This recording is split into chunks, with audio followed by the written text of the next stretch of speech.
On est à la Maison des Jeunes, c'est ici qu'on fabrique tous les décors pour l'opérette. Venez, je vous emmène.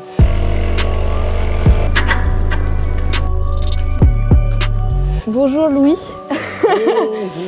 Tu fais les décors pour Orphée aux Enfers, ça. Ouais, c'est ça. Raconte-moi ce que tu es en train de construire là.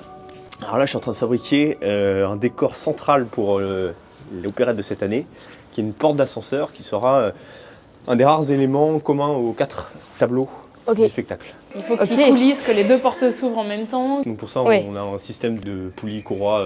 C'est du pure maison. On a fait, hyper classe. On a fait de la découpe en fait sur des morceaux de contreplaqué pour. Et donc les courroies, ce sera des chambres à air usagées. Donc ça c'est un bon challenge. Et puis après, il y a plein de petites choses, des étagères qui doivent être montables, démontables rapidement entre les actes. Toi, particulièrement sur le choix des décors, tout ça, t'as quel rôle Au début, ils sont imaginés par Emmanuel dans sa mise en scène. Il me dit, bon bah voilà, j'ai envie de faire ça, j'ai envie d'une grande table ici, il faut qu'il y ait un studio de musique, alors comment est-ce qu'on s'imagine, etc.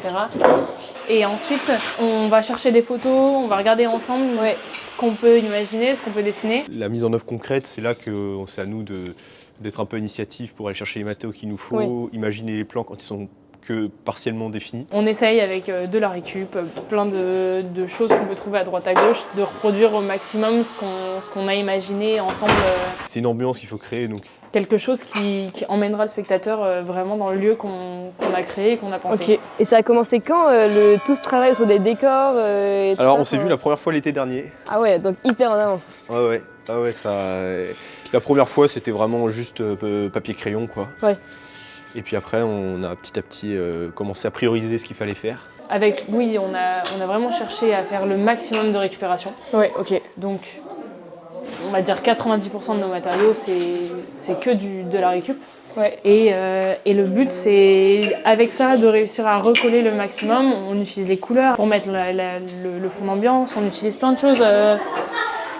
Simplement des petits détails qui font que l'ensemble final ressemble grâce à tous ces petits trucs qu'on a récupérés à droite à gauche dans la rue. Le premier truc où tu t'es dit, ça je prends pour le décor? Alors c'était en rentrant d'une activité au yard que je tombe sur un beau tas de bois bien rangé. Je me suis dit, bon, ça va être les premières planches de la porte d'ascenseur au choix. Dans la rue, quoi. Ouais, et donc j'ai récupéré...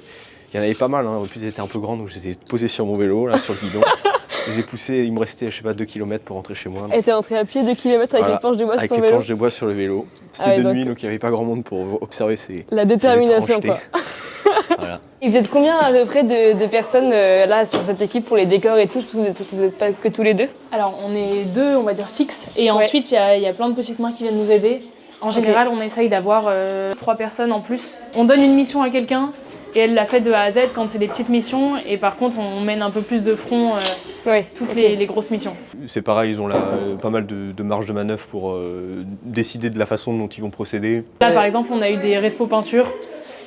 Clément, il s'est occupé de peindre toutes les étagères, etc. qu'on a fabriqué le week-end dernier avec quelqu'un d'autre qui était responsable d'étagères. Ça fonctionne vraiment très bien comme ça. Enfin, c'est aussi un mot un peu convivial, le bricolage, donc après... Trop bien. Et là, tous les outils, je vois que vous avez un matériel énorme. C'est des trucs qui vous appartiennent, qui sont prêtés, qui sont loués? Non, il y a une partie qui est à Oya. Et une partie qui est à nous, comme on est assez bricoleurs au quotidien aussi. On a plein de petits éléments de quincaillerie qui sont récupérés d'une année sur l'autre, d'une porte ou des choses comme ça. Les diagonales, je crois que c'est des chutes qui n'avaient pas été utilisées l'année dernière. Je vais te montrer, on a une boîte de vis, c'est un petit peu la caverne d'Ali Baba. Donc là tu vois, ça c'est que des vis qui ont pratiquement toutes servi. Ah ouais, donc il y a toutes les tailles, toutes les dimensions, tous les styles, toutes les couleurs. Et donc là-dedans vous vous y retrouvez à peu près. Donc là il y a 30 ans d'Oya là. Waouh. 30 ans de décor. Énorme. Ok.